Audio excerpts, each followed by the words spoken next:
A child silently watches the doors of a church, where a wake has transformed grief into a solemn quiet.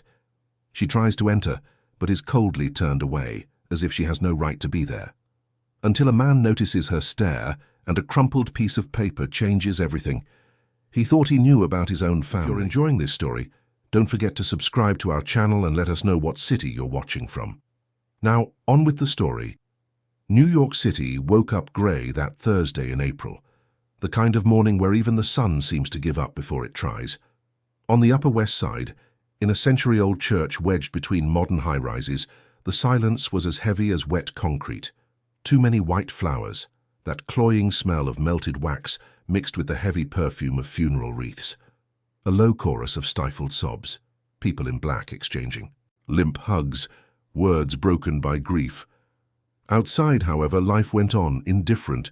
Packed city buses honking, street vendors shouting out deals, the smell of hot dogs and coffee from a cart on the corner. And there, standing on the uneven sidewalk, a little girl of about 5 was staring at the church door like someone looking at an impossible castle. The simple dress was frayed at the hem, faded from countless washes. She had no shoes, just thin socks, already damp from the fine drizzle that had been falling since morning. In her small, slightly trembling hands, she clutched a folded piece of paper. She pressed it to her chest as if it were a passport, a permit to exist in this place where everyone seemed so put together, so certain they belonged. She didn't have that certainty. But she had something stronger than doubt. She had need. When she finally worked up the courage and approached the entrance, a man in a cassock came out. Father David was known in the area for running funerals with a firm hand, keeping everything in order, everything in its proper place. He saw her from a distance and immediately raised his hand as if stopping traffic. He wasn't kind. He didn't ask if she was lost. He didn't bend down to her level. "This is no place for you," he said, his voice dry and loud enough for a few people at the entrance to turn their heads. The girl tried to explain. Her voice came out thin, trembling with cold and shame. I need to go in. She's in there." The priest narrowed his eyes. He sized up the child from head to toe with a look that wasn't protective, but judgmental. The people around them, all in impeccable black, measured the girl the same way. And as always happens when someone decides who deserves to be where, a single detail was enough for the world to make a silent, cruel decision. "Go away.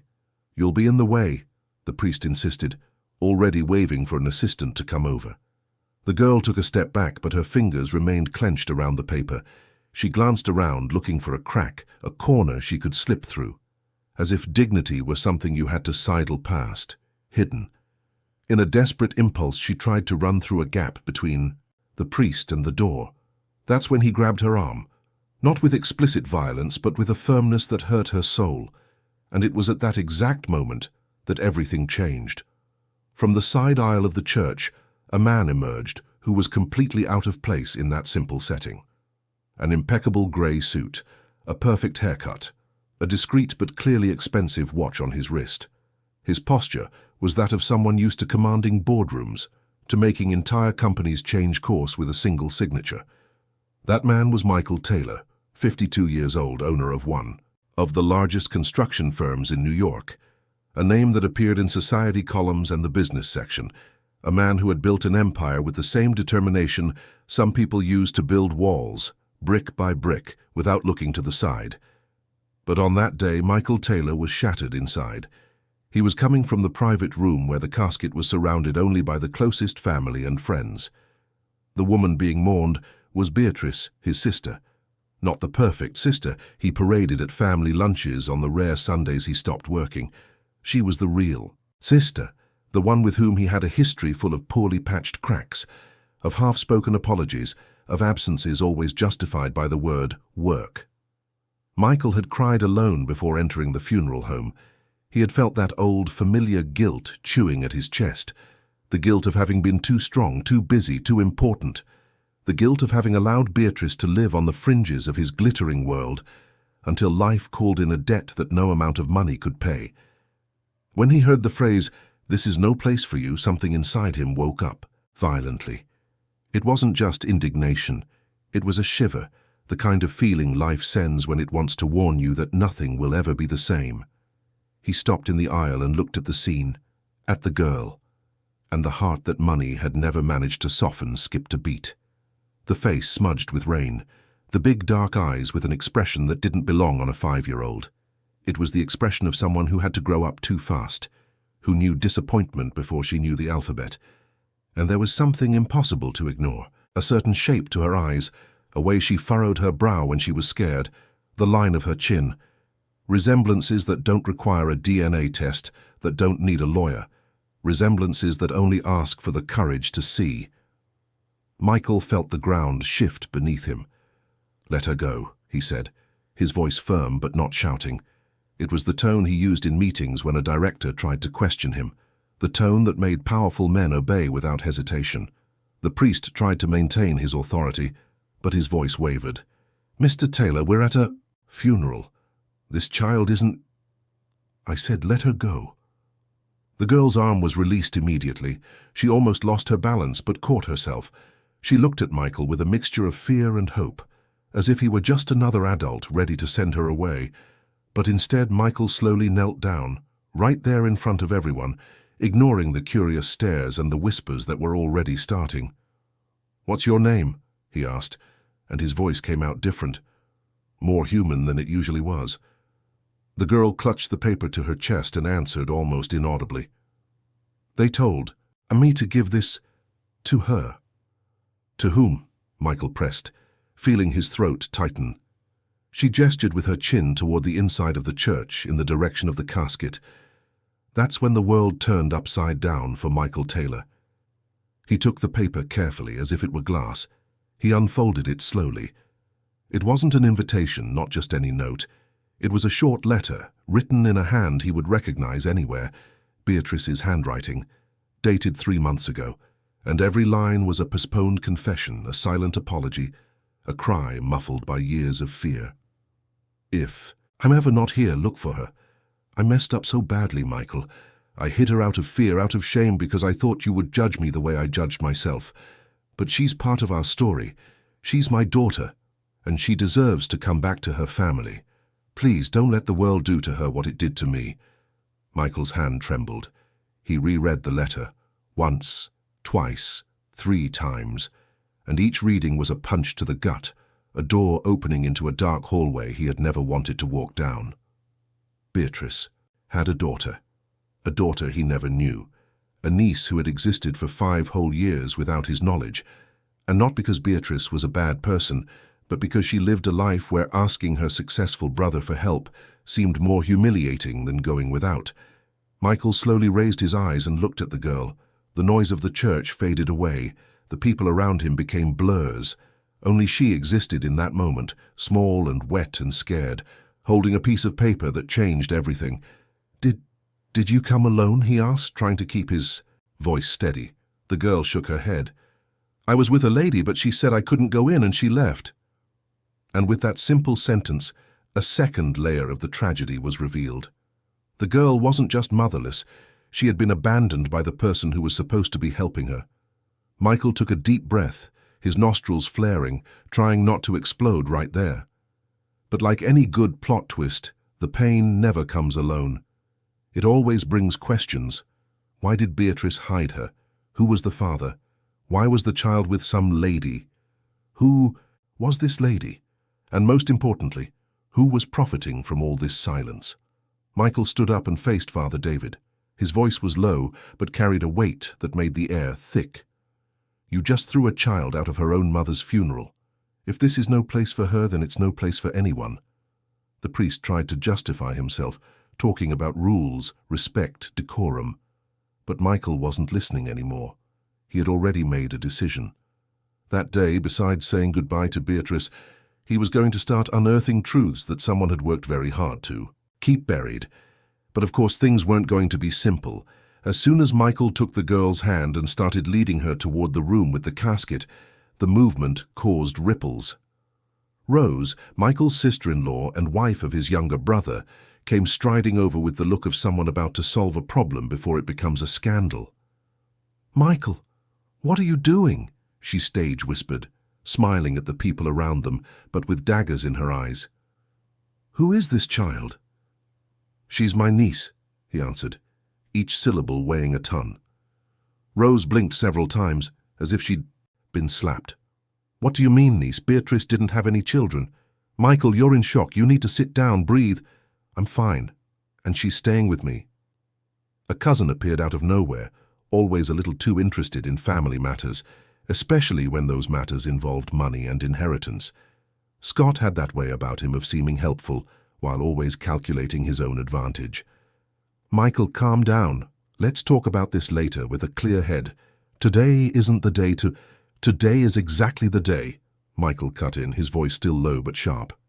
"Today is the day this little girl says goodbye to her mother, with her family, the way it should have been from the start." He didn't wait for a response.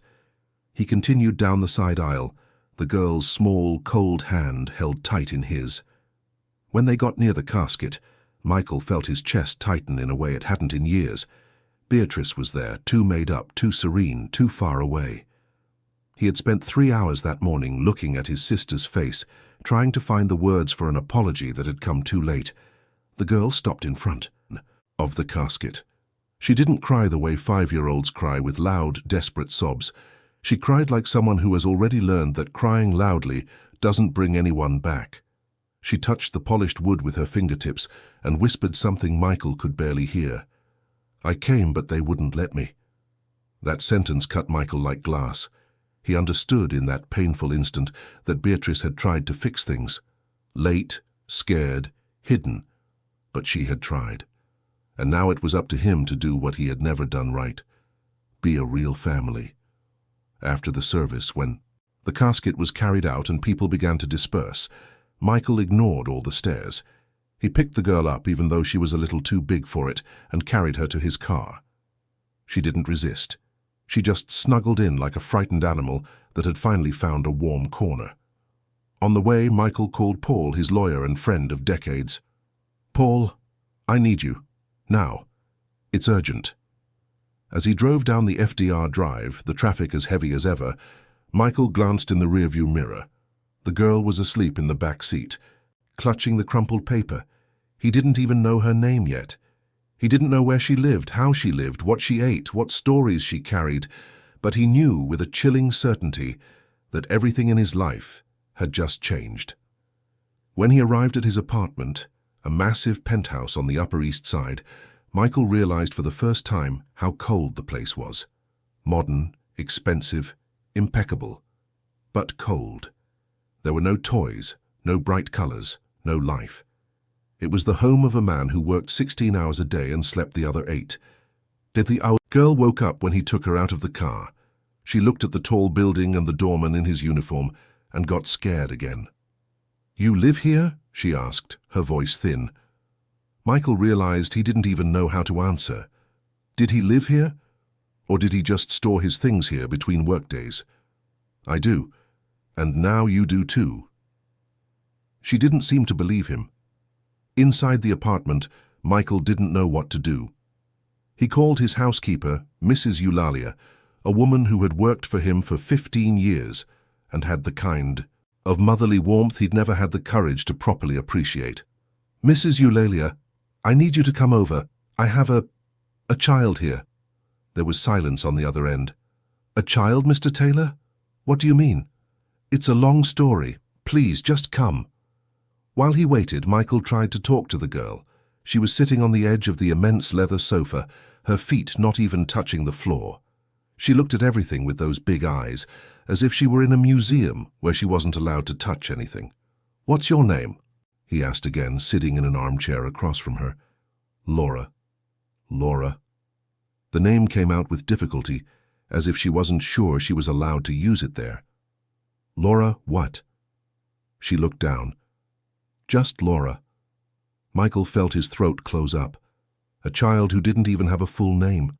He thought of Beatrice, his sister who lived 20 minutes away, but whom he visited twice a year. He thought of all the times she'd called and he'd said he was busy. He thought of all the well-crafted excuses he'd used to avoid getting involved in her messy life. "Laura, do you know where you were living? Who you were living with?" "With Aunt Marlene, But she's not my real aunt. And where is Aunt Marlene's house? Laura shrugged. Far. We took the bus a lot. Did you go to school? She shook her head no. Michael felt anger rise up his spine. When was the last time you saw your mum? Laura thought, her little forehead wrinkling. A long time ago. She got sick. Aunt Marlene said she was in the hospital and I couldn't go. Then she said that my mum had gone away forever. Gone away forever. A cruel euphemism to explain death to a child. And how did you know about the place where people say goodbye? Aunt Marlene brought me, but she said I couldn't go in, said I'd be in the way. She left me on the street and went away. Michael closed his eyes.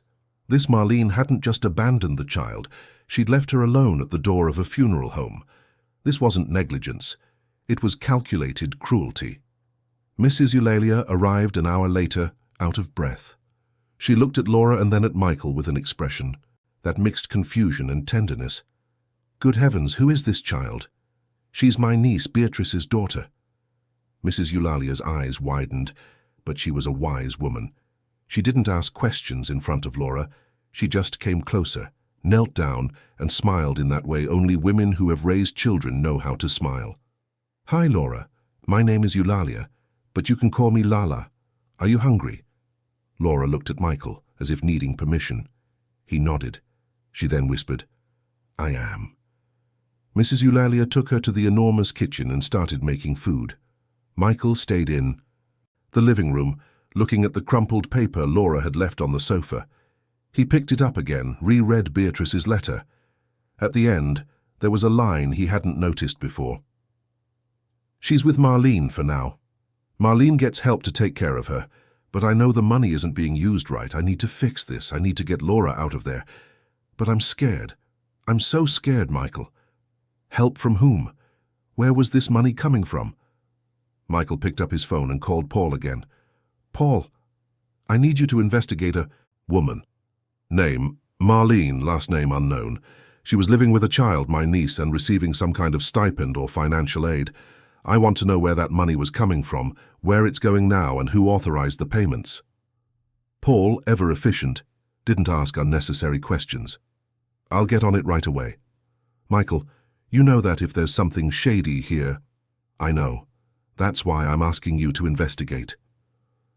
In the kitchen, Mrs. Eulalia finished making pasta with sauce and shredded chicken. Laura ate slowly, fearfully, as if the food would disappear if she blinked. She ate everything, and then looked at the empty plate with an expression that broke Michael's heart. You can have more, Laura. There's plenty. She had a second helping, and a third. Mrs. Eulalia and Michael exchanged a heavy look. This little girl had gone hungry, truly hungry. After a bath, which Mrs. Eulalia gave with patience and care, Laura put on an old T-shirt of Michael's that he'd found for her. She was swimming in it. Mrs. Eulalia took her to one of the guest rooms, made the bed and stayed until she fell asleep. When she returned to the living room, she sat down heavily on the sofa next to Michael. Mr. Taylor, that little girl has been mistreated. You don't have to be a doctor to see it. She's malnourished, she has old bruises, and the way she flinches when someone raises their voice. I know, Michael said, his voice hoarse. I know, Lala. What are you going to do? I'm going to find out who did this to her, and I'm going to make them pay. And after that? Michael looked down the dark hallway that led to the bedrooms. After that, I'm going to learn how to be an uncle. I'm going to learn how to be family. I'm going to do what I should have done for Beatrice and never did. Mrs. Eulalia placed a hand on his shoulder. Mr. Taylor, this is going to change your life. Are you ready? Michael didn't answer right away. He stared at the city below, the lights of New York twinkling as always, indifferent to everything. He thought of his sister. He thought of the little girl sleeping in the next room. He thought of how many times he had chosen meetings over family, contracts over conversations. I don't know if I'm ready, he finally said, but I can't choose not to be anymore. That night, Michael didn't sleep. He stayed in his office, going through papers, making calls, putting together an invisible puzzle. He discovered that Beatrice had a separate small bank account with regular activity over the last 5 years. Money going out to an account in the name of Marlene Sanders. The amounts weren't huge, but they were consistent, like a stipend. But Beatrice worked as a hairdresser in a modest salon. Where did the money to pay this stipend come from? Michael dug deeper, and he found something that made his blood run cold. Regular transfers coming into Beatrice's account from a corporate account, a company Michael knew well. Very well. It was one of the old subsidiaries of his own construction firm, a company that was supposed to have been dormant for years. Someone was using a dead account to make transfers to Beatrice. Someone who had access to it, someone from the inside. Michael stood up, went to the window. The sun was already beginning to lighten the horizon. He had spent the entire night assembling a puzzle that was now starting to make sense. And it was a terrible kind of sense. Someone in the family knew about Laura. Not only knew, but was paying to keep her hidden.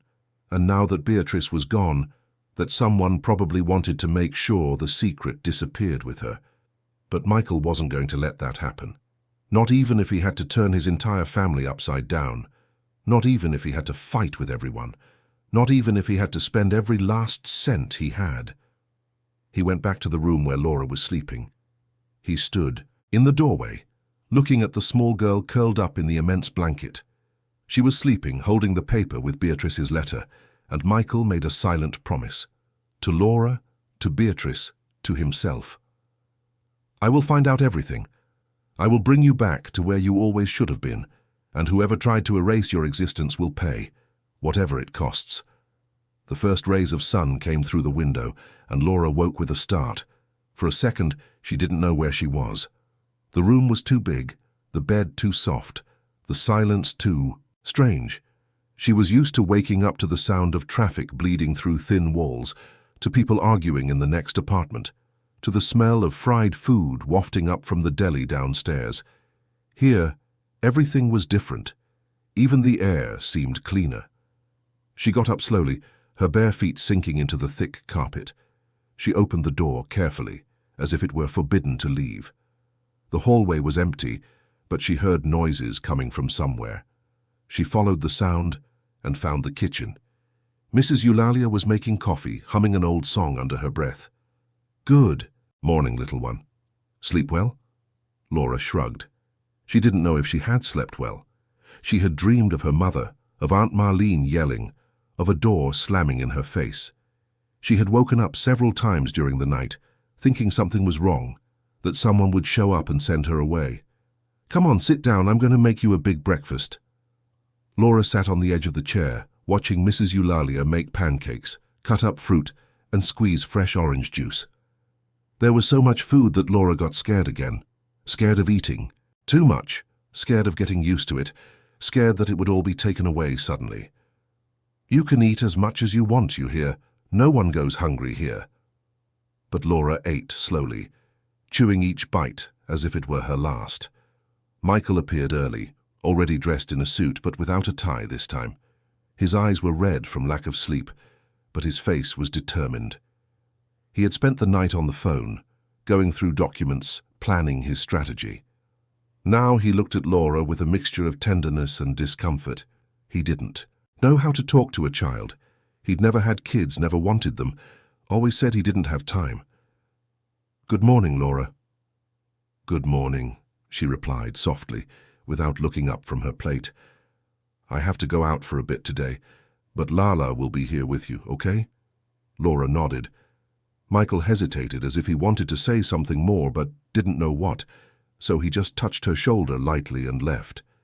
In the car, as the driver navigated the heavy morning traffic, Michael called Paul. Did you find anything? I did. And you're not going to like it.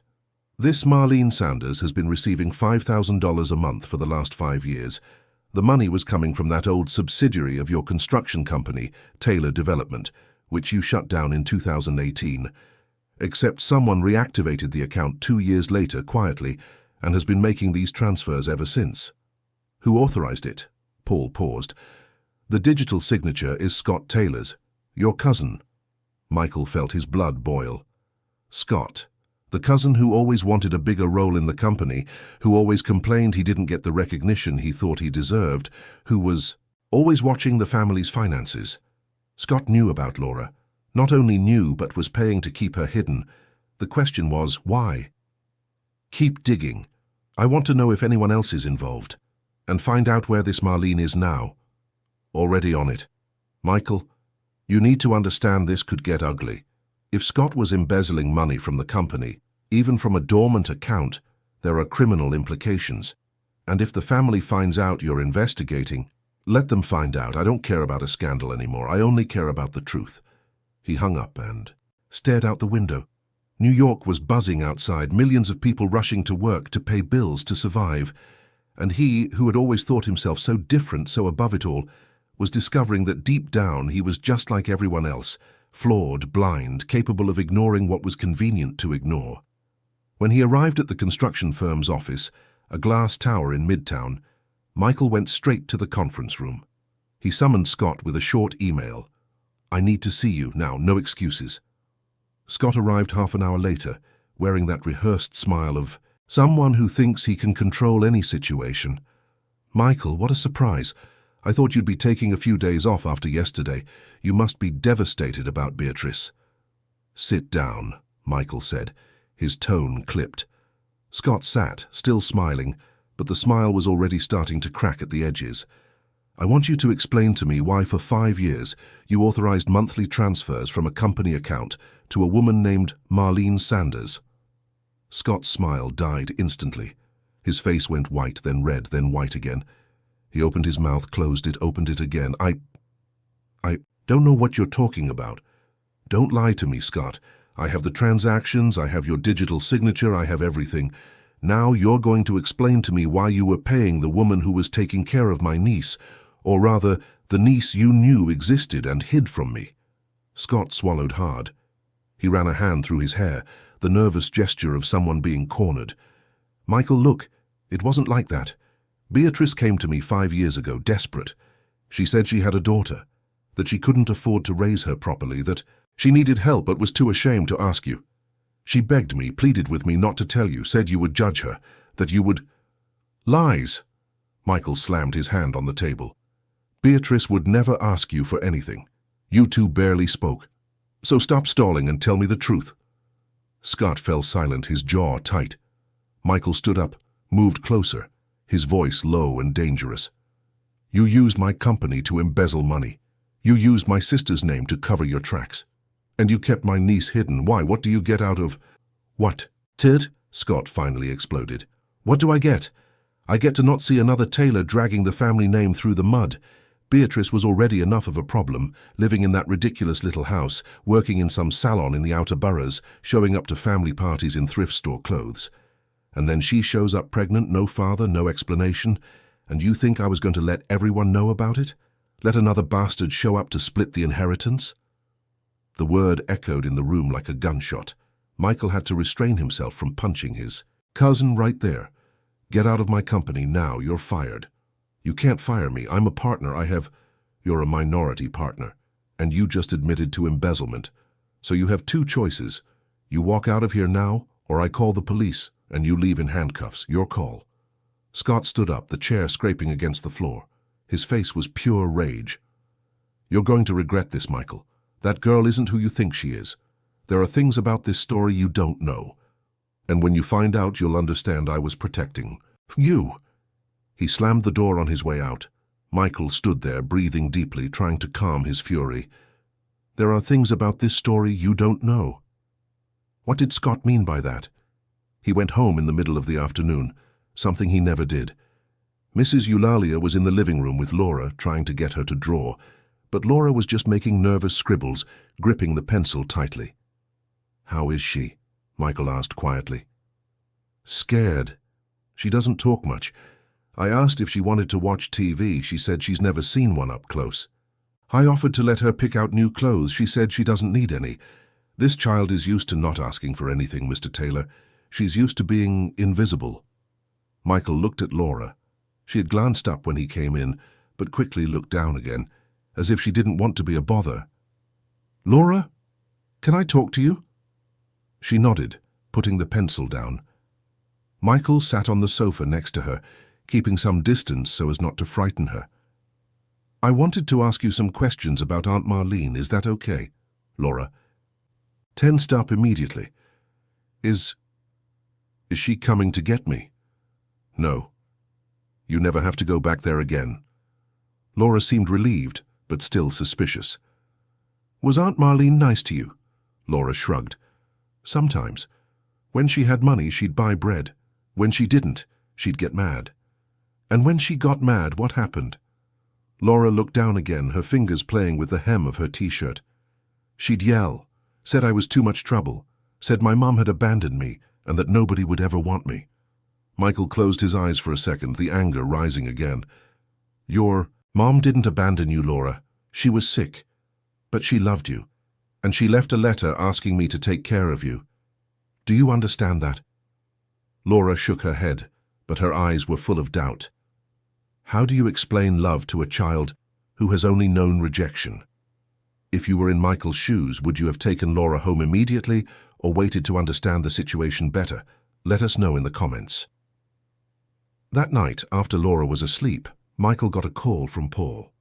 I found Marlene. She's in an apartment in Queens, in Helmhurst. But Michael, there's something strange. She's still getting money. Even after Beatrice's death, the transfers didn't stop. What do you mean? Someone reactivated the payments. Only now they're not coming from the company account. They're coming from a personal account, and you're not going to believe whose. Whose? Rose's, your sister-in-law. Michael was speechless. Rose, his younger brother's wife, always so concerned with appearances, always so proper. Rose was paying Marlene. Why? To keep her quiet? To make sure Laura didn't show up? To protect her own children's inheritance? I want to talk to her. Tomorrow. At my place. Michael, are you sure? This is going to cause a... I don't care. Set it up. The next day, Rose arrived punctually as always. Impeccable hair, expensive but understated clothes, that air of someone who controls every detail of her own image. She sat in the living room with a polite smile, but her eyes were calculating. Michael, so good to see you. How are you handling everything? And the little girl Laura, isn't it? How is she adjusting? Rose, I'll get straight to the point. Why are you paying Marlene Sanders? The smile froze. Rose blinked several times, her hand automatically going to the strap of her purse. I don't know what you're talking about. Michael placed a piece of paper on the table, a bank statement, transfers highlighted in yellow. $5,000, every 10th of the month, from your personal account to hers. Why? Rose looked at the paper, at Michael, back at the paper. She took a deep breath. All right, fine, I'll tell you. But you have to understand that I did it to protect the family. Protect it from what? From more scandal, Michael. Beatrice was already a problem, you know she was. She lived a completely different life from ours. She made choices that... What choices, Rose? Being poor isn't a choice. It's not just that. She got involved with the wrong people. That girl's father, Michael. Do you know who he is? Michael tensed. No. Beatrice never told me. Because she was ashamed. He was a married man, an important man, a client of our company. The world stopped. Michael felt the air leave his lungs. Who? Rose hesitated, but she knew there was nowhere left to run. Robert Miller, the owner of Miller Development, our biggest partner for the last 10 years. Michael had to sit down. Robert Miller. Married, 3 kids, the image of a family man, one of the most respected developers in the industry, and Laura's father. How do you know this? Beatrice told me. She was desperate, pregnant, alone. Robert refused to take responsibility. He offered her money to terminate the pregnancy.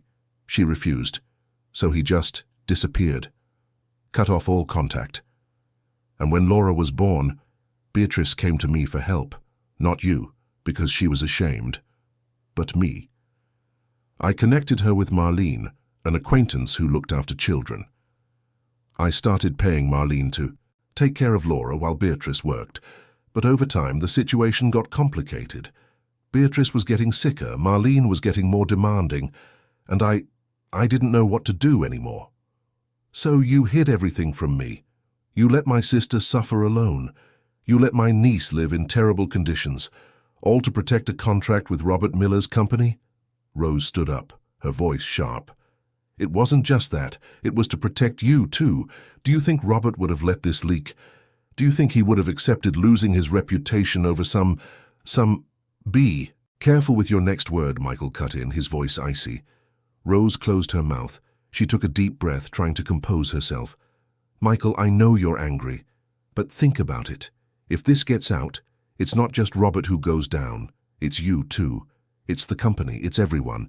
Robert could sue us. He could break contracts. He could destroy years of work. That girl, she's a ticking time bomb. That girl has a name. It's Laura, and she's my niece, and now she's my responsibility. And if Robert Miller wants a fight, let him come. I'll be waiting. Rose saw that she had lost. She grabbed her purse, walked to the door. Before leaving, she turned. You're making a mistake, Michael, but by the time you realize it, it'll be too late. After she left, Michael stood in the living room, processing. Laura was Robert Miller's daughter, a man he had known for years, with whom he had closed dozens of deals, who appeared smiling at charity galas. A man who had abandoned his own child before she was even born. Michael picked up his phone. He called Robert's office. I want a meeting with Robert Miller. Today, it's urgent. The secretary tried to say his schedule was full, but Michael wouldn't take no for an answer. Tell him it's about his daughter. He'll understand. 2 hours later, Robert Miller walked into Michael's office. Tall, graying hair, impeccable suit. The air of a man used to commanding any room. But when he saw Michael's expression, his polite smile faltered. Michael, what's this about a daughter? What are you talking about? Michael placed a photo on the table. Laura, taken that morning, smiling shyly for Mrs. Eulalia's camera. This girl, her name is Laura, and she's your daughter. Your daughter with Beatrice, my sister. Robert went pale. He looked at the photo, looked away, looked again. His hand trembled slightly. Michael, that was a long time ago. I didn't know that. You knew. Beatrice told you. You offered her money to solve the problem, except she decided to have the child, and you just disappeared. Robert ran a hand over his face. When he spoke, his voice was different, weaker. It was a mistake, a terrible mistake. But I was married, I had kids, I had an image to protect. I couldn't acknowledge her. So you chose to abandon a child. I sent money. For a while I did. Lies. The money Beatrice received came from my family. You didn't send a thing. Robert fell silent. Then he sighed, suddenly looking 10 years older. What do you want from me, Michael? I want you to acknowledge this girl legally.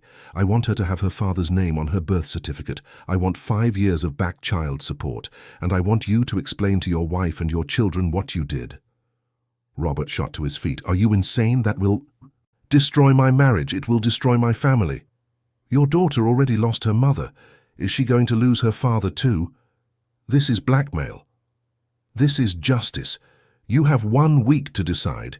Either you do this the easy way, or I go public. And then it won't just be your marriage that's over. It'll be your entire reputation. Robert staggered out of the office like a man who had just been punched. Michael sat there, his hands shaking with adrenaline. He had just declared war on one of the most powerful men in his industry, but he didn't regret it. When he got home, Laura was drawing in the living room. This time the drawing was different. It wasn't nervous scribbles. It was a house, small, simple, with a window and a door.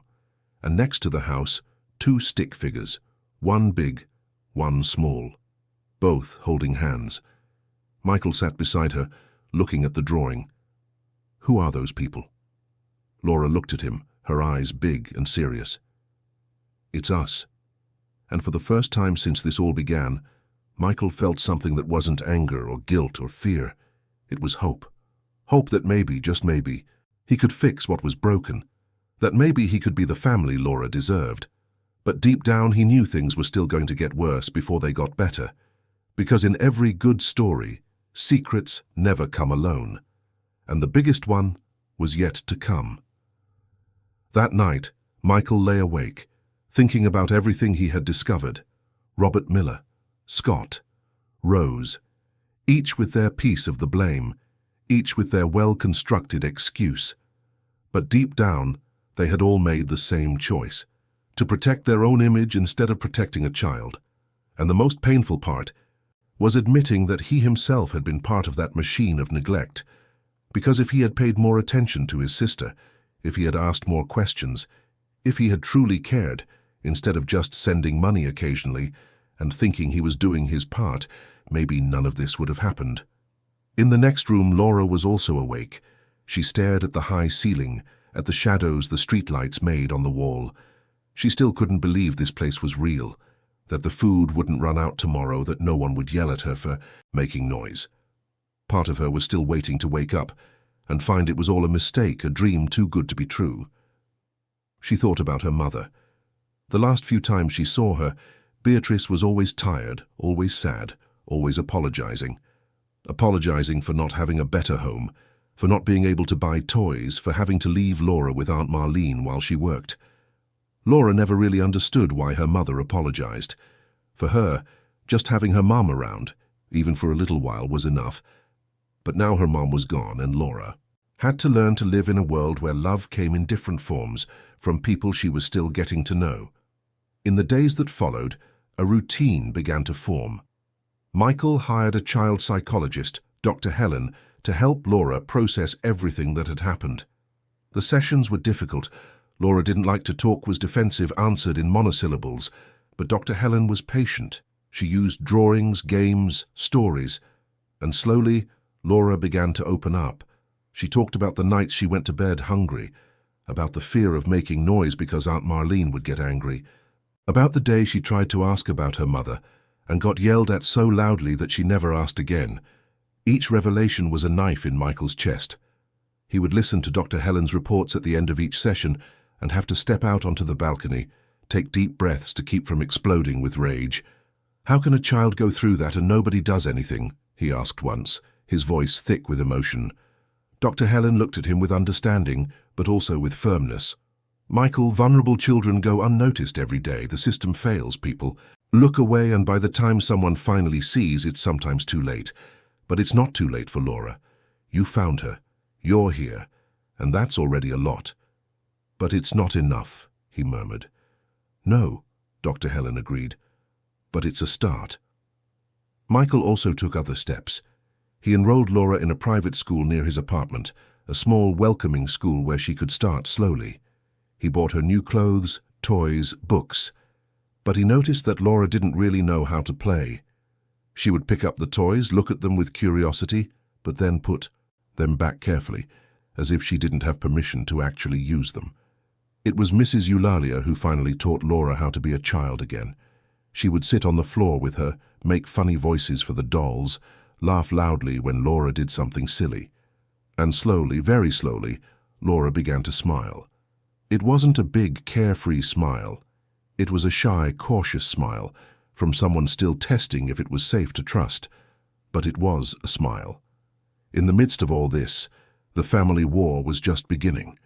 Scott spread the news of Laura's existence to everyone, not out of genuine concern but for revenge. He wanted to show that Michael was being rash, that he was being deceived, that this girl could very well be an imposter trying to scam the family. Michael's phone wouldn't stop ringing. Distant uncles, cousins he barely knew existed, family friends, all with an opinion. Some were supportive, saying he was doing the right thing, but most were questioning. They demanded a DNA test, a full investigation, caution.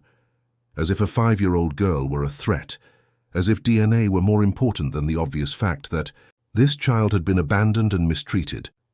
The last straw came when Michael's mother, Gloria, showed up unannounced. A 70-year-old woman, rigid, conservative, used to running the entire family. She entered the apartment with the posture of an offended queen and demanded to see her granddaughter. Michael tried to prepare Laura, but there was no time. Gloria was already in the living room, her eyes examining every detail of the girl, as if she were appraising an item for sale. "So this is her," she said, her voice dry, "the so-called secret granddaughter." Laura shrank back on the sofa, her eyes wide with fear. Michael stepped forward, placing himself between them. "Mom, don't do this. She's a child." A child who appeared out of nowhere. A child you don't even know is really Beatrice's. I know she is. I don't need a DNA test to know. I just have to look at her."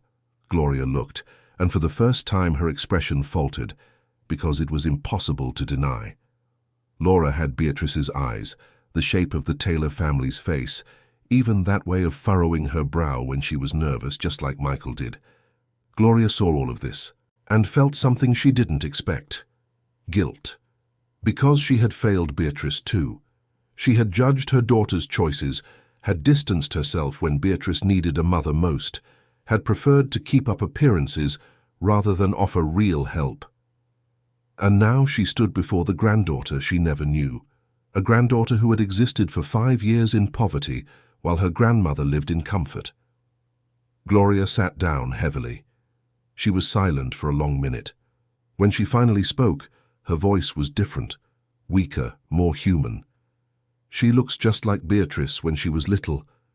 The same frightened look, as if she's waiting to be sent away." Michael felt his chest tighten. Beatrice had also grown up scared of not being good enough, of not fitting the family's standards, of being a disappointment. And when she got pregnant, alone and afraid, she didn't have the courage to ask for help because she already knew the response she would get. Judgment. Laura looked at her grandmother cautiously. Gloria held out a hand, trembling slightly. "Come here, child." Laura looked at Michael. He nodded. Slowly, Laura approached. Gloria touched her face gently, as if touching glass. "You have your mother's eyes," she whispered. "And I am so sorry. I'm sorry I didn't protect her. I'm sorry I didn't protect you." And then something unexpected happened. Gloria began to cry. Not a delicate, restrained cry. It was the cry of someone breaking from the inside, of someone finally facing years of mistakes. Laura, not fully understanding but sensing the pain, hugged her grandmother, and the two of them stood there, holding each other, crying together for the losses they shared. Michael looked away, his own tears threatening to fall. In that moment he understood something important. His family wasn't evil. They were just human, flawed, imperfect, scared, and maybe, just maybe, Laura was exactly what they all needed to finally see that. But the peace was short-lived. Because that same night, Paul called with news that would change everything again. "Michael, I found something. Something big. And you're not going to believe it." What Paul had discovered made Michael have to sit down. The room started to spin, the walls seeming to close in. He gripped the phone so tightly his knuckles turned white. "Say that again," he asked, his voice barely a whisper. "Beatrice wasn't just sick," Paul said on the other end of the line. "She was hospitalized 7 times in the last 2 years, always with the same initial diagnosis: severe malnutrition, profound anemia, extreme exhaustion. But there's more, Michael. In the last few months, she was being medicated for anxiety and depression at alarming levels. And you know who was paying for the treatment? Robert Miller. He was depositing money directly to the hospital, but on one condition: that nothing appeared in the records that could link him to Beatrice." Michael felt bile rise in his throat. Robert hadn't just abandoned his daughter. He had kept Beatrice, alive enough to avoid legal culpability, but distant enough to not have to take responsibility. It was a calculated, cold cruelty, disguised as help. "There's more," Paul continued, and his voice was different, frightened. "I got access to the hospital records. Beatrice was admitted for the last time 3 weeks before she passed away, and the person who brought her there wasn't Marlene. It was Father David. The priest, the same one who had thrown Laura out of the church, the same one who now made a terrible kind of sense. The priest knew," Michael whispered. "He knew everything." "Not. Only knew he was involved. I found wire transfers from the parish to an account belonging to Marlene, official church money, justified as social aid, except the amount was too high to be charity. It was payment to keep Laura hidden, to ensure she didn't appear in public places so that no one would ask questions." Michael hung up the phone and stood in the darkness of the living room. Laura was sleeping in the next room, finally at peace after so much suffering, and he was discovering that the conspiracy to keep her invisible was much larger and more organized than he had imagined. It wasn't just a family trying to hide its shame. It was an entire network of people, each receiving something in return for their silence. Money, favors, protection. The next day, Michael went to the church. It was a Tuesday morning with few people around. Father David was in his office preparing his Sunday sermon. When he saw Michael walk in without knocking, he stood up with that same professional smile. "Michael, what a surprise. How can I help you?" Michael closed the door behind him. He didn't sit. He stood looking down at the priest with all the height and all the anger he could muster. "You're going to tell me everything, from the beginning. And don't try to lie because I already know half of it." The priest's smile faltered. He tried to maintain his composure, sat back down, folded his hands on the desk. "Michael, I don't know what you're talking about. You took my sister to the hospital. You made transfers to Marlene. You knew about Laura and helped keep her hidden. And on the day of the funeral, you threw her out of the church. A 5-year-old child crying at the door, and you threw her out. Why?" The priest was silent for a long moment. When he spoke, his voice was tired, as if he had been carrying a weight for too long. "I was trying to protect the church." "Protect it from what?" "A child." "From a scandal. Robert Miller is one of the parish's biggest donors. He funded the new roof, the new pews, the catechism classroom. When he found out Beatrice was pregnant with his child, he came to me. He said it would destroy his family, that he needed help. I thought I was doing the right thing. I found Marlene, a parishioner who needed money. She agreed to take the girl while Beatrice worked. The money came partly from Robert, partly from the church. It was a solution, a way for everyone to move on." "A solution?" Michael repeated, his voice dangerously low. "You call that a solution?" "Laura went hungry. She was mistreated. She grew up thinking she had no family, that she didn't deserve love. And you knew all of it, and kept paying Marlene to keep her hidden. I didn't know Marlene was treating her badly. By the time I found out, it was too late. Beatrice was dying, and I didn't know what to do anymore." "You could have told me," Michael exploded. "You could have called me. You could have done something. But you chose to protect Robert's money, to protect the church's reputation. And my sister died alone, feeling guilty, thinking she had failed her daughter." The priest lowered his head. For the first time he seemed small, fragile. When he looked up again, there were tears in his eyes. "I know. I carry that every day. Beatrice begged me at the hospital to look after Laura after she was gone. She made me swear I would bring the girl to you. That's why I let her come to the funeral. I thought you would see her, ask questions, find out. But I never imagined she would try to come in alone. When I saw her there, scared, shoeless, with that crumpled letter, I panicked. I thought if she came in, everyone would see, they'd ask questions, and everything would fall apart. So I sent her away. And it's the worst thing I've ever done in my life." Michael took a deep breath. He wanted to scream, to break something. But the anger was mixed with another emotion. Sadness. Sadness for Beatrice, who died surrounded by people who chose convenience over compassion. Sadness for Laura, who was treated as a problem instead of a person. And sadness even for this broken priest in front of him, who had tried to juggle his conscience and was now paying the price. "Robert is going to legally acknowledge Laura," Michael said, "and you're going to sign a sworn statement detailing everything you know. All the payments, all the conversations, all the agreements. I'm going to use it to make sure he doesn't try to run again. And if he refuses, then I make everything public, and I don't care how many reputations go down with it." The priest nodded, defeated. Michael left the church with the signed statement, but instead of feeling victorious, he felt empty, because every time he uncovered a new piece of the puzzle, the picture that formed was uglier, more painful. And the question that wouldn't go away was, how many other Lauras are out there? How many other invisible children kept hidden because revealing them would be inconvenient? When he got home, he found Mrs. Eulalia agitated. "Mr. Taylor, there's a woman here, says she needs to speak with you. It's Marlene." Michael felt his blood boil again. Marlene, the woman who had kept Laura, who had been paid to care for her and instead had neglected and mistreated her. He walked into the living room prepared to explode, but what he saw caught him by surprise. Marlene Sanders was not what he expected. He had imagined someone cruel, calculating, with a hard gaze. But the woman sitting on the sofa was too thin, too tired, wearing old stained clothes. She was in her 40s but looked 60. Her hands trembled in her lap. "You're Michael Taylor?" she asked, her voice hoarse. "I am. And you're the Marlene who mistreated my niece." She flinched as if she'd been slapped. Her eyes filled with tears. "I know you hate me, and you have every right. I did terrible things, but I have to talk.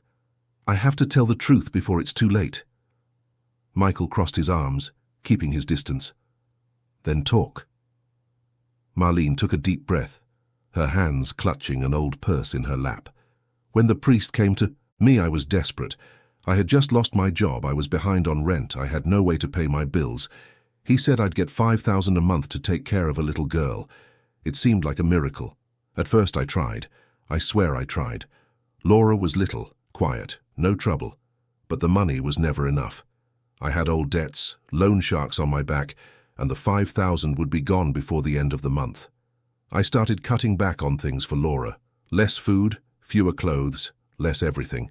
And when she cried, when she asked for her mom, I'd get angry.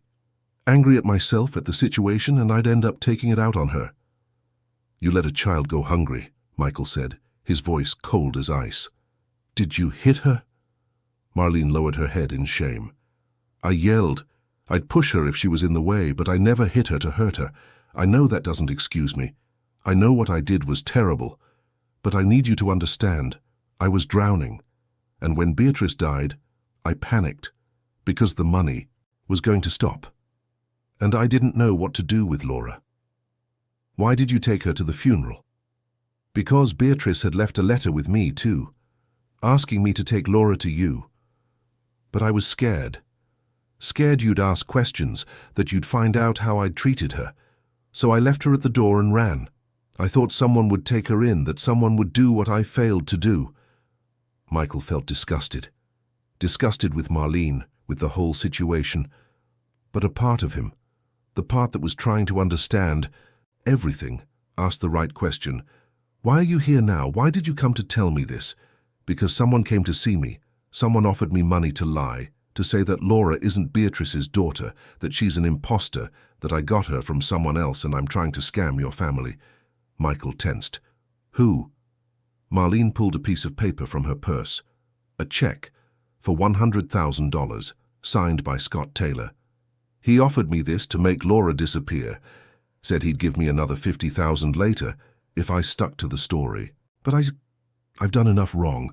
I'm not going to do that to a child, not again." She handed the check to Michael. He looked at the paper, at his cousin's signature. Scott hadn't given up. He was still trying to erase Laura, still willing to pay any price to protect what he thought was his by right, the family inheritance. "You're going to testify against him," Michael said. "You're going to sign a statement about everything, and about Laura, about how you treated her." "I will. I'll do anything to try and fix what I did. I know it. Can't be fixed, but I have to try." Michael called Paul, who came immediately with paperwork and witnesses. Marlene told her story again, this time officially on the record. She spoke of the payments, the conditions Laura lived in, Scott's threats, and when she finished, she looked 10 pounds lighter, as if the weight of her guilt had been partially lifted. After she left, Michael was alone in the living room. He looked at the $100,000 check, $100,000 to erase a child from existence, as if a life could have a price, as if Laura were a commodity, not a person. He went to the room where Laura was sleeping. He stood in the doorway watching. She was sleeping, hugging a teddy bear Mrs. Eulalia had given her. For the first time, she looked truly peaceful. No nightmares, no waking up scared. She was finally starting to feel that this was a safe place. And Michael made another promise. He wouldn't just protect Laura. He would make everyone who tried to erase her pay. He would use every piece of evidence, every statement, every proof to ensure that she was not only acknowledged, but respected. And that those who tried to destroy her would never have power over anyone again. But there was still one piece missing from the puzzle, something Beatrice had written in the letter that Michael hadn't understood the first time. He took the crumpled paper he kept in his desk drawer, reread it carefully. At the end, after asking him to take care of Laura, there was a strange line. "If you ever want to understand why I did all this, look for the blue box. It's where it all began." Where it all began, Michael thought. Beatrice's house. The simple little house, where she had lived for the last few years. He had never been there after her death.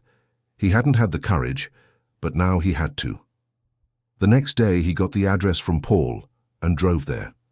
It was an old row house in a working-class neighborhood in the Bronx, where houses were squeezed tightly together.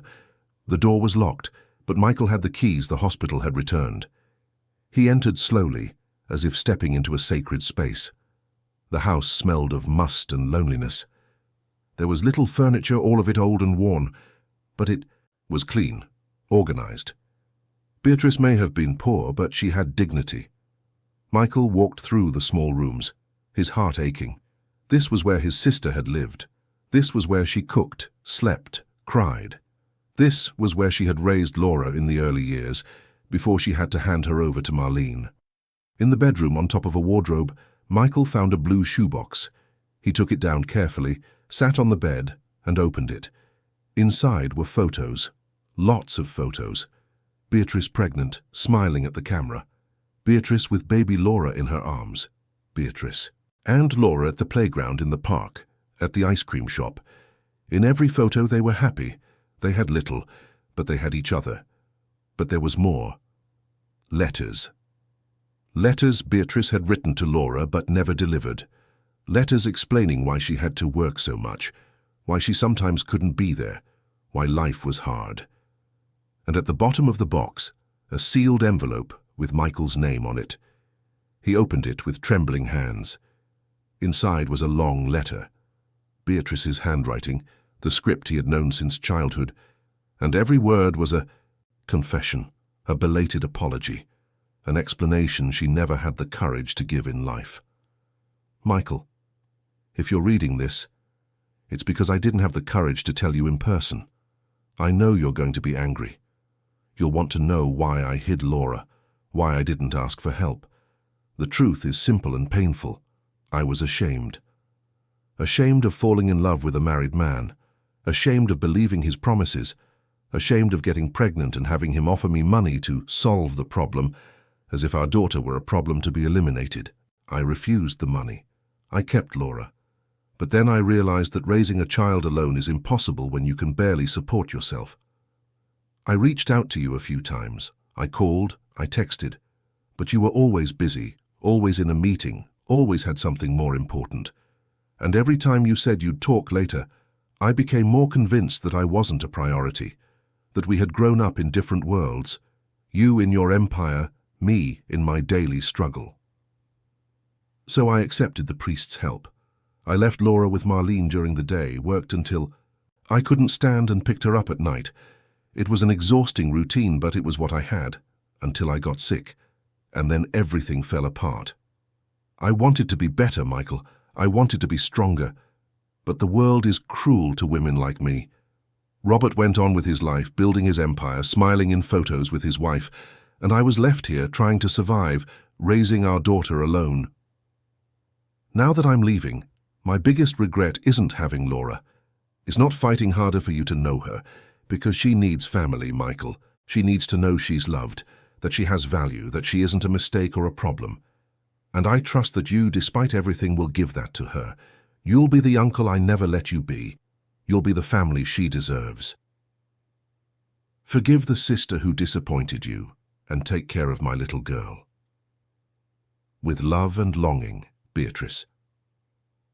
Michael finished reading, his face wet with tears. He folded the letter carefully, put it back in the envelope.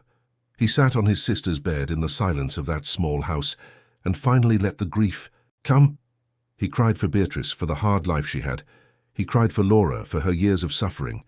And he cried for himself, for the lost opportunities, the unanswered calls. The pride and blindness that had kept him from seeing his sister was drowning. When he finally stood up, it was late. The sun was setting, painting the sky orange through the dirty window. Michael took the blue box, packed everything carefully. These memories belonged to Laura. One day, when she was ready, he would give them all to her. The photos, the letters, the proof that her mother had loved her until the very end. He locked up the house and went back to his car. Paul called on the way. "Michael, Robert wants to negotiate. He's willing to legally acknowledge Laura and pay everything he owes, but he has conditions." "What conditions?" "He wants it all to be discreet. No press, no scandal. And he wants Laura to use the Taylor surname, not Miller." Michael felt the anger return. He wants to be a father on paper only. He wants the credit without the responsibility. He's afraid of his wife finding out. He's afraid of his other children. He's trying to do damage control. "Tell him he has until Friday. If he doesn't sign the papers by then, I'm taking everything to the press, every piece of evidence, every statement, every recorded conversation. And then it won't just be his marriage that's over. It'll be his entire reputation." Michael hung up. He drove through the streets of New York, feeling the weight of everything he had discovered. A conspiracy of silence. Every person involved had their excuse, their reason, their justification. But in the end, they had all made the same choice, to protect themselves instead of a vulnerable child. And the worst part was knowing that in a way he had been part of it too, because chosen ignorance is complicity. And he had chosen not to see, not to ask, not to get involved in his sister's complicated life. But that was going to change. He was going to fix what was broken. He was going to get justice for Beatrice and for Laura. He was going to make sure no one in his family could ever treat people as disposable again. When he got home, Laura was awake, sitting in the living room, with Mrs. Eulalia. They were putting together a jigsaw puzzle. Laura looked up when he came in, and for the first time since they met, she smiled. A small, shy, but genuine smile. "Hi, Uncle Michael," she said. Uncle Michael. It was the first time she had called him that, and that simple word broke something inside him. He knelt down to her level. "Hi, Laura. How was your day?" "Good. Lala taught me how to make brownies." "Really? And were they good?" She nodded, her eyes shining. "And I saved one for you." Michael felt his chest tighten with emotion.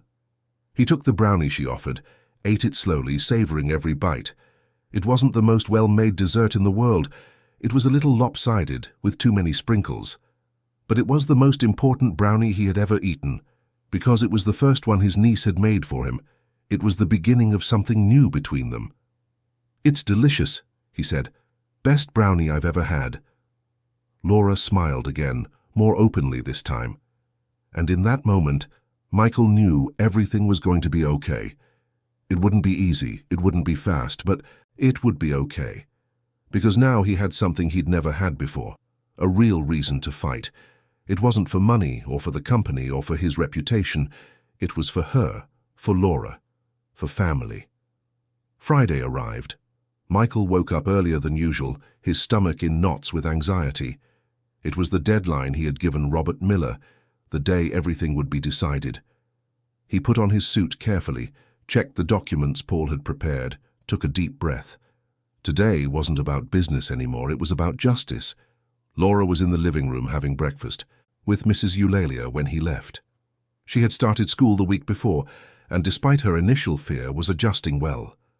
She had made 2 little friends, a girl named Sophia and a boy named Peter.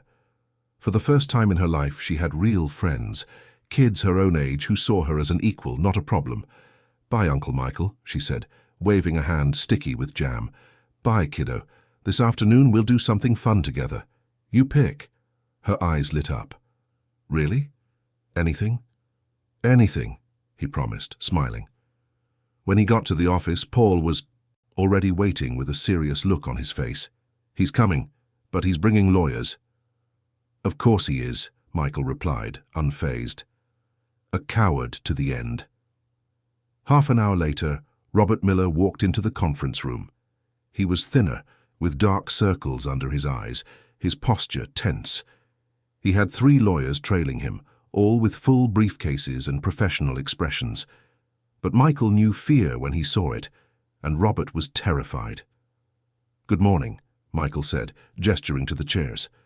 "Let's settle this today." Robert sat, his lawyers flanking him. He wouldn't look directly at Michael, keeping his eyes on the table. "I came to do the right thing," he began, his voice controlled but cracking at the edges. "I'm prepared to acknowledge Laura. I'll pay back child support. I'll assume all financial responsibilities. But I need you to understand my position. I have a family, a reputation. This can't turn into a circus." Michael leaned forward, his eyes fixed on Robert. "Your position? You want to talk about your position? You abandoned a child before she was born. You offered Beatrice money to get rid of her, and when she refused, you just vanished. You let my sister raise your daughter alone in poverty with no support, nothing. And now you want to negotiate terms like you're closing a business deal?" One of the lawyers tried to intervene. "Mr. Taylor, let's maintain a civil tone. We're here to find a solution that benefits the child." "The child has a name," Michael cut in, his voice sharp. "It's Laura, and she's not a problem to be solved. She's a person who deserves a father. A real father, not just a name on a birth certificate." Robert finally looked up, and for the first time Michael saw something real there. It wasn't just fear. It was guilt, remorse, regret. "I know I screwed up," Robert said, his voice breaking. "I know there's no excuse. I was married, I had kids, I had responsibilities. When Beatrice told me she was pregnant, I panicked. I didn't think straight. I just wanted the problem to go away. And now she's dead and I can't fix it. I can't apologize to her. I can only try to do right by Laura." "Then do it," Michael said. "But not your way, the right way. Acknowledge her legally, give her the Miller name. Introduce her to your other children, to your wife. Tell the truth, the whole truth." Robert went pale. "Michael, you know that will destroy my marriage." "So what? You think I care about your marriage? You destroyed my sister's life. You destroyed your own daughter's childhood. And you want me to feel sorry for your wife, for your reputation?" The lawyers exchanged uncomfortable glances. One of them tried again. "Mr. Taylor, perhaps we can find a middle ground. Legal acknowledgement without the public exposure. Retroactive and future support, but with discretion. It would be better for everyone, including the girl." Michael stood up. He walked to the window, looked down at New York below. He thought of Laura at school at that very moment, trying to learn how to be a kid. He thought of Beatrice in her poor little house, working until her body gave out to give her daughter dignity. He thought of how many times he himself had chosen the easy way out, the most convenient solution. He turned back to Robert. "I'll give you one option. You do exactly what I said. Full acknowledgement, the Miller surname, introduction to the family. In return, I won't take any of this to the press. I'll keep it all quiet. The story will circulate within the family, but it won't get out. You'll have time to tell it your way, to prepare your wife, your kids. But it has to be the truth, all of it. No omissions, no half-truths. And if I refuse?" Michael placed a flash drive on the table. "This is everything. Statements, proof of payment, recorded conversations, testimonies. Paul has copies. If you don't sign these papers by the end of the day, I'm giving this to 3 different newspapers tomorrow morning. And then you'll have no control over how the story is told." Robert looked at the flash drive as if it were a grenade. He took a deep breath, looked at his lawyers. They nodded, resigned. He had lost the war before it even began. "All right," he said, his voice strained. "I'll sign. I'll do it all, just give me time. I need to talk to my wife first. I need to prepare my kids." "You have 1 week," Michael agreed. 1 week to tell them everything, and at the end of that week you will come here with Laura present, sign the documents, and officially acknowledge that you are her father. And if you don't show, if you try to run, if you make up an excuse, I release everything." Robert nodded, defeated. He stood, and the lawyers gathered their briefcases. At the door he stopped and turned. "Laura, is she a good kid?" Michael felt the urge not to answer, to leave him with the doubt. But he thought Laura deserved for her father to know who she was. "She's incredible. She's strong, brave, kind. She's been through things that would destroy adults, and she still manages to smile. She's far better than any of us deserve." Robert nodded, his eyes moist. He left without another word. After he was gone, Paul let out a long sigh. You know this could still go wrong, right? He could tell his wife and she could convince him to fight. It could turn into a custody battle, a contested DNA test, It won't, Michael interrupted. He's tired of lying. I saw it in his eyes. He wants to fix this, even if it's too late. He'll do the right thing. And if he doesn't? Then we destroy him, simple as that. Michael went home earlier than planned. He wanted to spend the afternoon with Laura as he had promised. When he arrived, she was already ready, wearing a new dress Mrs. Eulalia had bought, her hair combed back with a pink headband. Where are we going? She asked, bouncing with excitement. You choose, the park, the mall, the movies, Laura thought, her little face serious. I want to go to the ice cream shop, the one with all the colourful ice cream. Michael smiled. Colourful ice cream, it was such a simple, childish request. A request Laura had probably never had the chance to make before. They went to the most famous ice cream parlour in the area, the one with all the crazy flavours and over-the-top toppings. Laura stared at everything with wide eyes, as if she were in a magical land. She ordered 3 scoops of different flavours, whipped cream, sprinkles, and a cherry on top. She ate slowly, savouring every spoonful, licking her lips so as not to waste a drop. Michael watched her, his chest tight with emotion. How could a child have gone 5 years without this, without ice cream, without parks, without the simple things every child should have? And how many other Lauras were out there, invisible, forgotten, living on the margins while the world went on, indifferent? Uncle Michael, she said, suddenly serious, can I ask you a question? You can. Any question. Why didn't you know me before? Why didn't I see you when I saw my mom? Michael felt the question like a punch. It was the fairest and most painful question she could ask. He took a deep breath, choosing his words carefully. Because I was a bad uncle, I was too busy with my work, with things I thought were important. And your mum, she was ashamed to ask for help. She thought she would be bothering me, so we drifted apart. And I didn't realize in time that I was losing both of you. But I realize it now, and I'm never going to let that happen again. Laura thought about this, licking her ice cream. Were you like the dad I never had? Michael blinked, surprised by the question. What do you mean?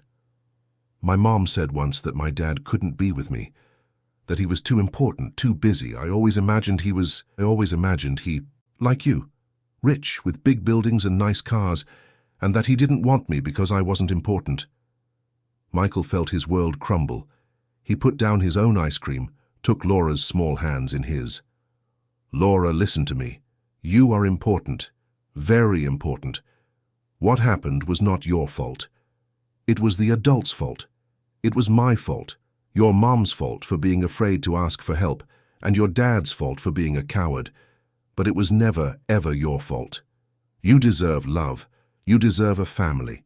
You deserve every good thing the world has to offer. And I'm going to spend the rest of my life trying to make up for lost time, okay? She nodded, her eyes big and serious.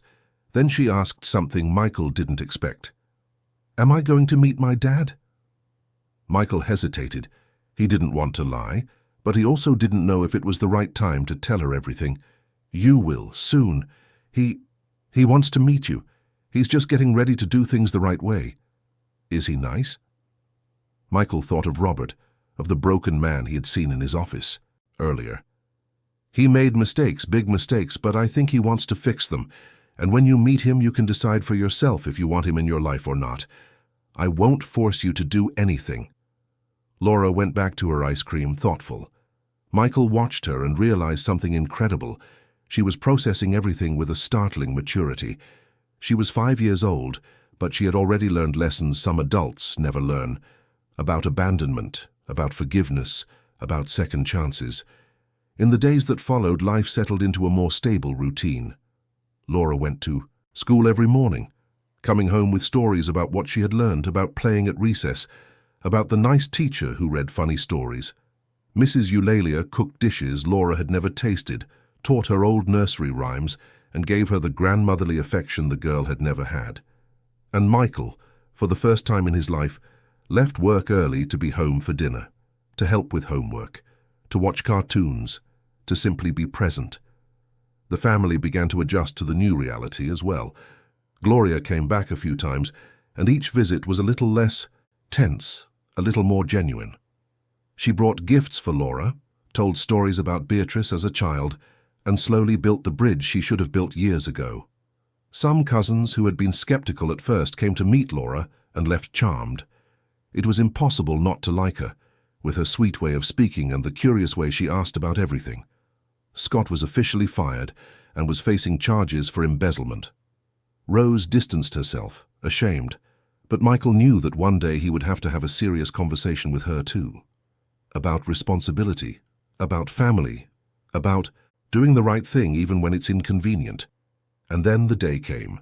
A week after the meeting, Robert Miller asked to set up a meeting, not in the cold office, but in a neutral, quiet place, a small cafe in Soho with sidewalk tables and a moderate buzz.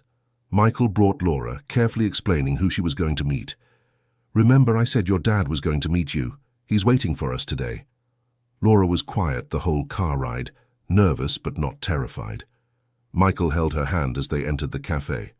Robert was already there, sitting at a corner table, fidgeting with his phone, his hands trembling.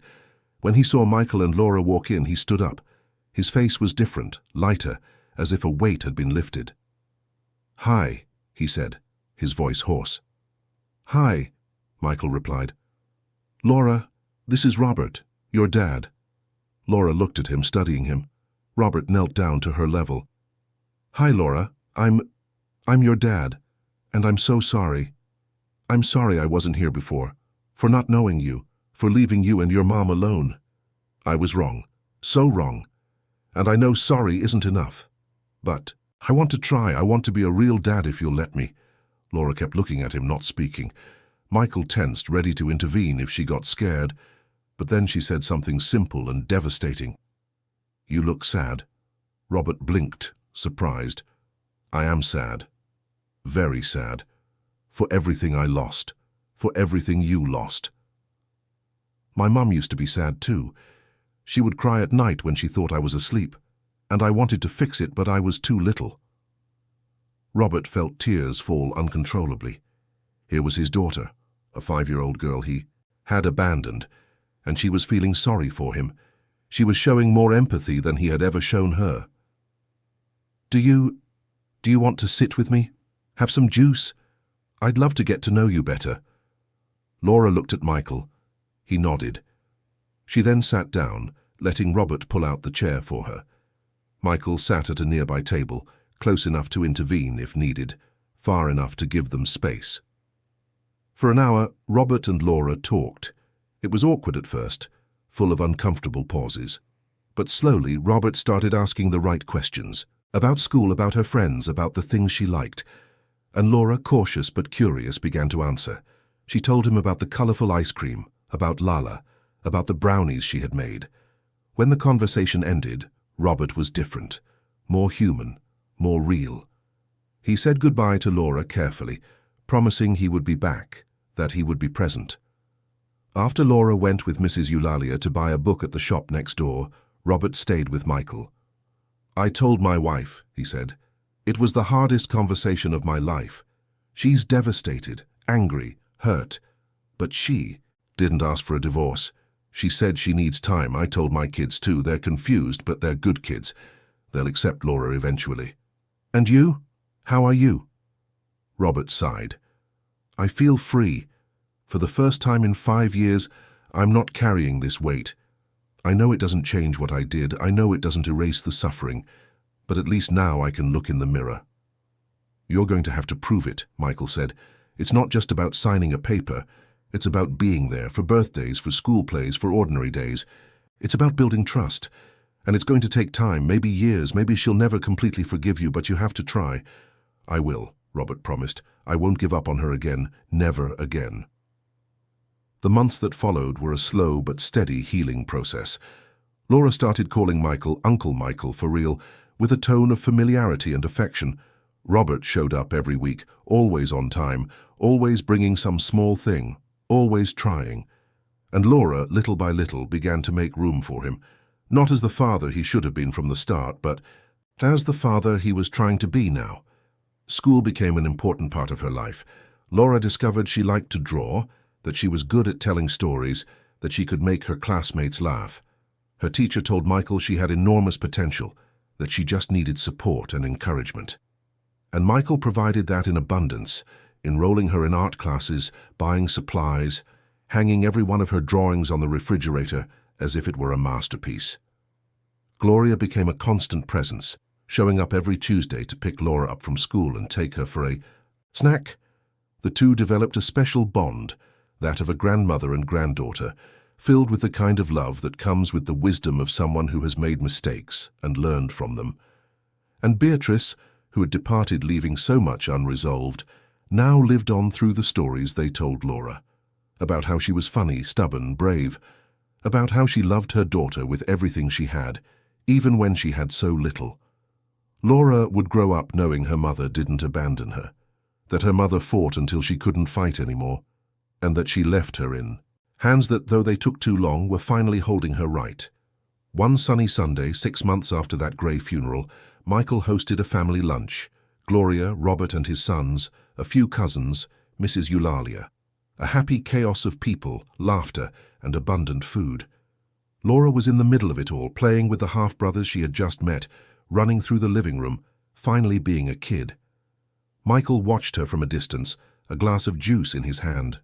Paul came over, leaning against the doorframe. "You did it," he said. "You gave her a family." "No," Michael corrected. "She gave us a family. She's the one who taught us what's really important." And it was true. Laura had arrived as a painful revelation, a hidden shame, a problem to be solved. But she had become the center that held them all together.